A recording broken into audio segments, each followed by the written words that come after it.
Hello students, welcome to the first lecture of chapter 4 tabulation. Currently we are on unit number 1 and in unit 1 there are 5 chapters and out of those 5 chapters we are on chapter number 4. This is about tabulation. Tabulation मतलब कि जो हम लोग table बनाते हैं data के ऊपर से उसके बारे में ये चैप्टर है और इस चैप्टर में कुछ एग्जांपल्स भी आने वाले हैं इन लेटर लेक्चर्स. ओके, चलिए आज तो थियरी कवर करने वाले हैं. Let's see the chapter. Tabulation. Definition of tabulation. Tabulation means systematic arrangement of data in columns and rows. I know that most of the students knows what is column and what is row, but still let me explain this. Say for example, ये हमने एक table draw किया है. तो इस table में जो horizontal lines है, this is called rows. And जो वर्टिकल लाइंस है दिस इज कॉल्ड कॉलम्स. तो कॉलम्स एंड रो का अरेंजमेंट करके जो बनाया जाता है that is called tabulation. That is a definition given by Secrist, Horace Secrist, जिसने कलेक्शन ऑफ डेटा यानी कि चैप्टर 3 में डी डेफिनेशन दिया था, उसी की बात कर रहे हैं अपने. Tables are means of recording in parameters from the analysis that is made through classification and by juxtaposition things that are similar and should be compared. मतलब कि ऐसी चीज़ें जो सिमिलर है और जिसका कंपैरिजन होना चाहिए, जिसका कंपैरिजन कर सकते हैं, वैसी चीज़ें साइड बाय साइड आए उस तरीके से जब डेटा को अरेंज किया जाता है तो that is called tabulation. Next definition थोड़ा बड़ा डेफिनेशन है और ये डेफिनेशन दिया है टटल ने. तो टटल का डेफिनेशन, टटल ने एक और डेफिनेशन कलेक्शन ऑफ डेटा में भी दिया था. देखते हैं उन्होंने डेफिनेशन में क्या बोला है. The logical listing of related quantitative data, quantitative यानी कि नंबर्स होना जरूरी है, इन वर्टिकल कॉलम्स, जो वर्टिकल है उसको कॉलम बोलते हैं, and horizontal rose of numbers with sufficient explanatory and qualifying words. अच्छा, अब ये जो हम लोग टेबल बनाते हैं, टेबल में हेडिंग लिखते हैं, फिर हर रो या हर कॉलम के लिए भी अपने हेडिंग लिखते हैं कि इसमें क्या इन्फॉर्मेशन है. तो वो जो क्वालिफाइंग हेडिंग्स वगैरह लिखते हैं that should be written in qualified words, यानी कि सबको समझ में आना चाहिए. Phrases and statements in the form of title, headings and explanatory notes to make clear the full meaning, context and the origin of the data, जिससे कि पढ़ने वाले को ये क्लियर हो जाए कि इस टेबल में क्या इन्फॉर्मेशन दिया है. अच्छा, ये जो वर्ड्स है टाइटल्स, हेडिंग्स, एक्सप्लेनेटरी नोट्स, इसके बारे में आगे हम लोग डिटेल में पढ़ने वाले हैं आज के लेक्चर में, तो यहाँ पे मैं उतना डिटेल में नहीं जा रहा हूँ. Objectives of tabulation. टेबुलेशन के ऑब्जेक्टिव मतलब क्या पर्पज से टेबल बनाया जाता है. So first is to simplify complex data, यानी कि बहुत सारा डेटा है, बहुत कॉम्प्लेक्स डेटा है, तो अगर उसको टेबल में लिखते हैं तो थोड़ा बहुत सिंप्लीफाई हो जाता है और रीड करने में, समझ में आसानी रहती है. और अननेसेसरी डिटेल्स आर अवॉइडेड. जैसे कि अगर सेंटेंस फॉर्म में कोई डेटा लिखा हुआ है तो इज, आर, बाकी सारे वर्ड्स भी यूज़ किए होते हैं, तो वो सारे वर्ड्स निकल जाते हैं, अननेसेसरी डिटेल्स निकल जाती है और जितना ज़रूरी होता है उतना ही, यानी कि नंबर्स हमें टेबल में मिल जाते हैं. डेटा आर प्रेजेंटेड सिस्टमेटिकली, और अच्छी तरीके से प्रेजेंट करने की वजह से भी जो कॉम्प्लेक्स डेटा है वो सिंप्लीफाई हो जाता है. टू फैसिलिटेट कंपैरिजन, अगर दो चीज़ों के बीच में कंपैरिजन करना है तो अगर टेबुलर फॉर्म में डेटा अवेलेबल है तो comparison will be easier. Table is divided into various parts. Given relationship between various items of the table can be easily understood.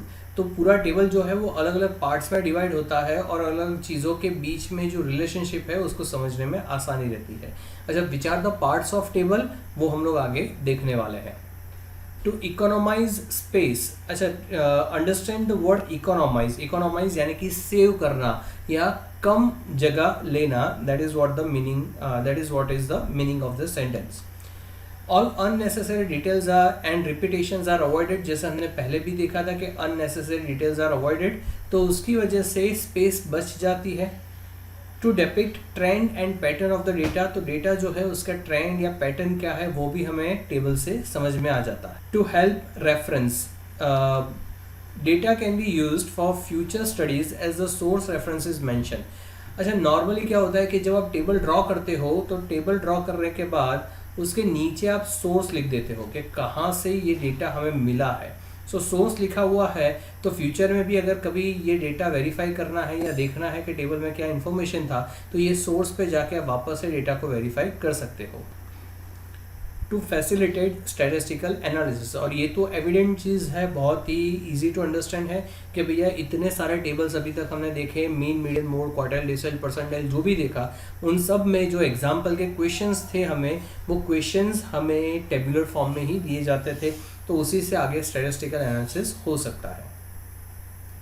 Essential parts of the table, table में कौन से parts होते हैं वो हम लोग देखने वाले हैं। So basically total there are 8 parts, one by one देखते हैं। The first part is table number, यानी कि नॉर्मली जब टेबल, बहुत सारे टेबल बनाते हैं तो टेबल के नंबर दिए जाते हैं, तो टेबल नंबर जनरली इस साइड पे लिखा जाता है। सेकेंड थिंग इज टाइटल, तो टेबल किसके बारे में है या कौन सी इंफॉर्मेशन कवर की है वो टाइटल लिखा जाता है टेबल का। थर्ड इज कैप्शन, कैप्शन मतलब कि जो कॉलम के हेडिंग्स है उन हेडिंग का एक हेडिंग लिखा जाता है, जैसे कि डेटा रिलेटेड टू दिस, तो इस तरीके से कैप्शन लिखा जाता है कि किस तरीके का डेटा इसमें कवर कर रहे हैं। नेक्स्ट इज स्टब एंट्रीज, ठीक है, it is not a printing mistake, इसको स्टब ही बोलते हैं। सो स्टब एंट्रीज यानी कि जो कॉलम का हेडिंग है उसको हमने कैप्शन बोला, वैसे ही रोज जो होंगी उस रोज का जो हेडिंग हम लोग लिखेंगे that is called stub entries.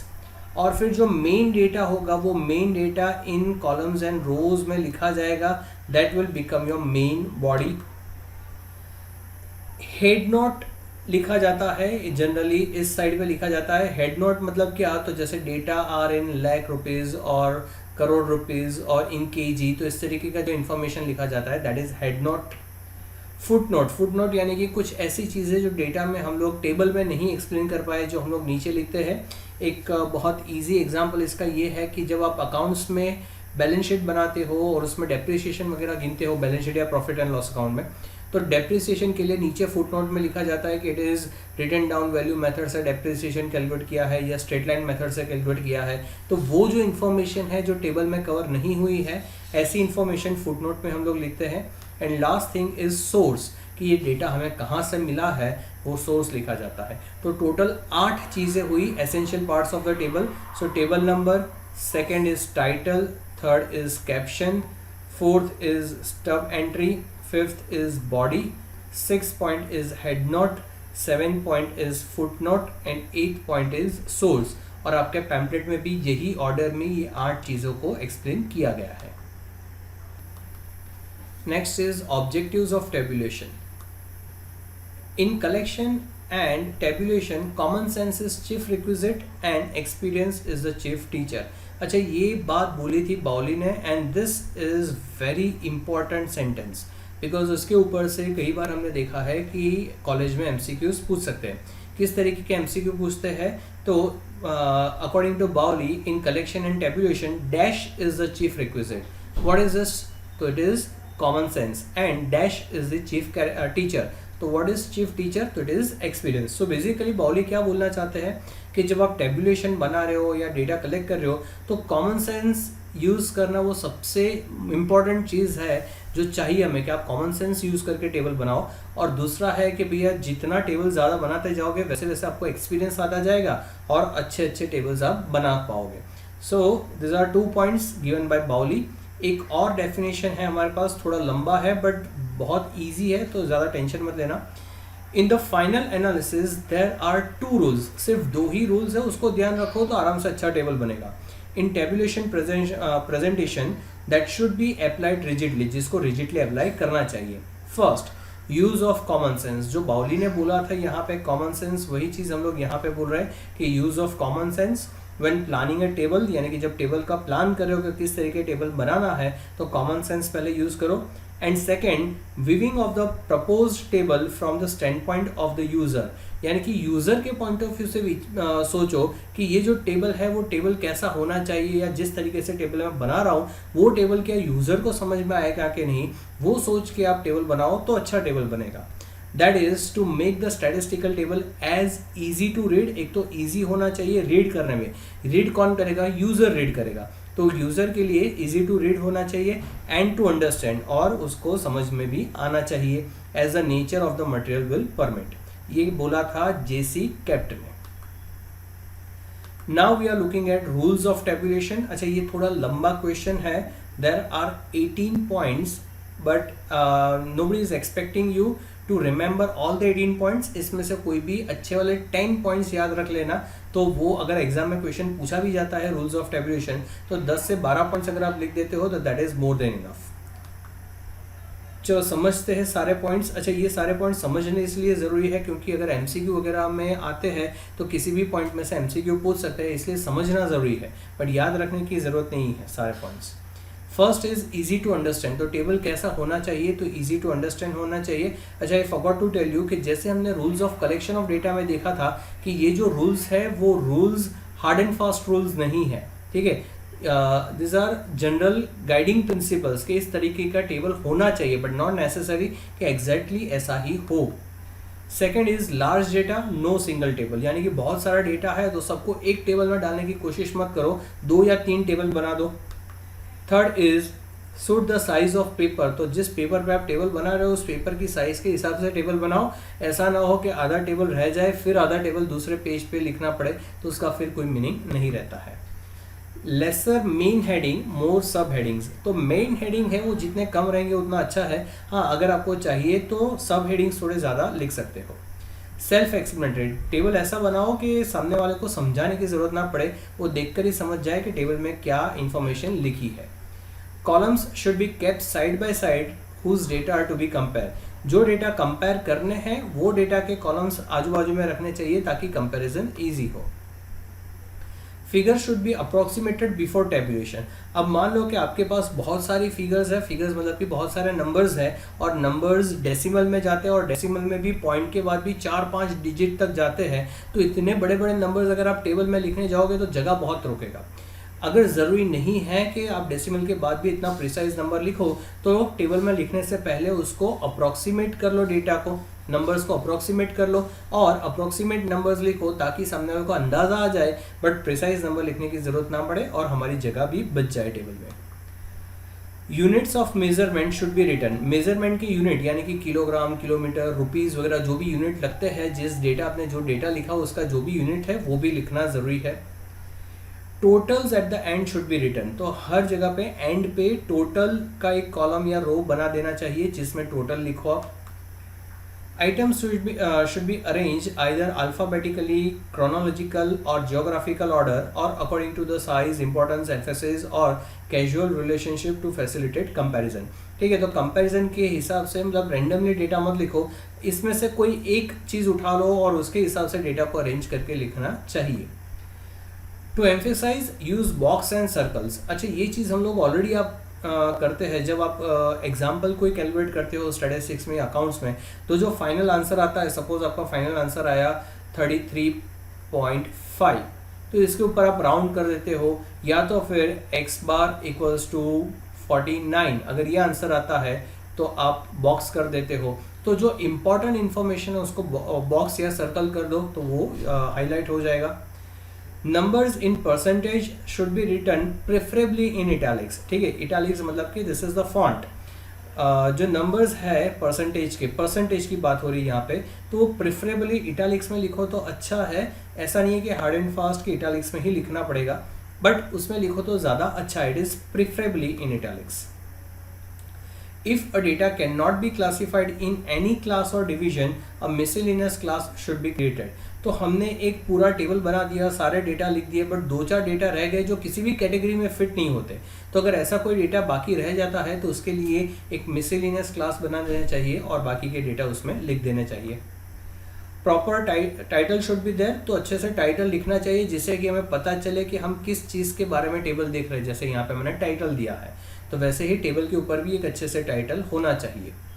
When number is 0, use 0. When data is blank, use dash or NA। अच्छा, ये चीज़ में काफ़ी बार कंफ्यूजन होता है कि अगर आंसर 0 आता है, मतलब कि टेबल में कहीं पे 0 है तो कोई डैश कर लेता है, या तो फिर कहीं पे डैश लिखा हुआ है तो वहाँ पे 0 कर लेते हैं। No, 0 is also a number. तो अगर एक्चुअल वैल्यू उस बॉक्स की 0 है तभी 0 लिखो। अगर उस बॉक्स में कुछ नहीं है तो don't write 0, just right dash और NA। Let me give you an example. जैसे कि अभी मैंने एक टेस्ट लिया है और टेस्ट में सारे बच्चों के मार्क्स का एक लिस्ट बना रहा हूँ। उसमें आप एब्सेंट थे, तो आपके मार्क्स में मैं 0 नहीं लिख सकता। 0 उसके मार्क्स में लिखूंगा जिसने टेस्ट दिया है और एक भी मार्क नहीं आया है। आपके मार्क्स में मुझे डैश या एन ही लिखना पड़ेगा, या तो I write absent, so A B लिखूंगा, बट आई कैन नॉट राइट 0 because you have not given the test. जिसने टेस्ट दिया है और उसके एक भी मार्क नहीं आया है, 0 मार्क आया है, सिर्फ उसी में 0 लिखा जाएगा। No use of shortcuts, tables में शॉर्टकट यूज नहीं करना चाहिए। शॉर्टकट वर्ड्स में, यानी कि अगर मुझे नंबर वर्ड लिखना है तो I can not use no, NO0, this should not be use, I should write number. तो इस तरीके से शॉर्टकट यूज नहीं करना चाहिए, फुल फॉर्म यूज करना चाहिए। Etcetera type of words should be avoided, तो ETC वगैरह मतलब ब्ला ब्ला ब्ला, ETC मतलब आगे का आप एज्यूम कर लो कि क्या होगा, इस तरीके का डेटा, इस तरीके के वर्ड्स यूज नहीं करने चाहिए। प्रॉपर जितने भी इंफॉर्मेशन अवेलेबल है वो सारा लिखना चाहिए। But again I am telling you, this rules are general guiding principles, there are exceptions everywhere. Last point, डिक्टो marks should not be used. जैसे कि अगर मान लो कि मैंने टेस्ट लिया एंड स्टूडेंट नंबर 1 2 3 4 5 के मार्क्स मैं लिख रहा हूँ आउट ऑफ 50, तो एक ने स्कोर किया 25, दूसरे ने किया 26, अब थर्ड ने भी 26 यूज़ किया, स्कोर किया है, तो I can write right this is called डिक्टो। तो डिक्टो नहीं यूज़ करना चाहिए, I should actually right 26 year, ठीक है। सो ये डिक्टो marks should not be used. Types of tabulation, so simple and complex tabulation, दो तरीके के टेबुलेशन होते हैं। एक है सिंपल, मतलब जनरल रूल्स में, जनरल यूज में यूज होता है, और दूसरा है कॉम्प्लेक्स टेबुलेशन जो स्पेशल पर्पस के लिए होता है। Simple tabulation gives information about one और मोर ग्रुप्स ऑफ इंडिपेंडेंट क्वेश्चन, तो एक दो इंडिपेंडेंट क्वेश्चंस है उसके बारे में इंफॉर्मेशन देता है। जबकि complex tabulation shows the division of data in 2 और मोर कैटेगरीज, तो एक्चुअल डेटा बहुत सारा है, उसको कैटेगरी में डिवाइड करते हैं, but datas are related to each other, so the data are not individual. तो उस तरीके का जब टेबल बनता है तो that is complex tabulation. Table 3 तरीके के होते हैं, 1 वे, 2 way and 3 way. 1 way table यानी कि ऐसा टेबल जिसमें सिर्फ 1 characteristic of data are there. 2 way table 2 inter related characteristics are there, and 3 way table 3 inter related phenomena are there, ठीक है। तो इस तरीके के 3 तरीके के टेबल्स हो सकते हैं। टाइप्स ऑफ टेबुलेशन, तो general purpose and special purpose table 2 तरीके के हैं। General purpose table, a convenient way of compiling and presenting systematically arrange data, ठीक है। तो एक अच्छा सा कन्वीनियंट वे है जिससे कि सिस्टमेटिक तरीके से आप डेटा को प्रेजेंट कर पाओ। Mainly designed for use by researchers, statisticians and are generally given at the end of the report. तो स्टैटिस्टिशियन या रिसर्चर है, उनके यूज़ के लिए रिपोर्ट अगर कोई बन रहा है तो उसके एंड में इस तरीके का डेटा दिया जाता है। बट स्पेशल पर्पस टेबल या समरी टेबल जो होता है, interpretative table are of analytical nature, यानी कि जनरली ये मेन टेबल होता है। जैसे कि अगर किसी कंपनी का फाइनेंशियल रिपोर्ट है तो उसमें प्रॉफिट एंड लॉस अकाउंट या बैलेंस शीट है, तो उसको हम लोग जनरल पर्पस नहीं बोल सकते, that is main table and that is special purpose table, यानी कि इंटरप्रिटेटिव टेबल होता है जिसके ऊपर से एनालिसिस किया जाता है। Prepared for comparative studies and studying the same characteristics of 2 or more subject under inquiry, तो कंपैरिजन के लिए जैसे 2 या 2 से ज़्यादा कंपनी की कंपैरिजन करनी है तो उसके लिए बैलेंस शीट या प्रॉफिट एंड लॉस अकाउंट वगैरह यूज होता है। तो this kind of tables are special purpose tables. तो that's it for today students. Next lecture में हम लोग चैप्टर 4 के एग्जाम्पल्स लेने वाले हैं। तब तक बाय एवरीवन।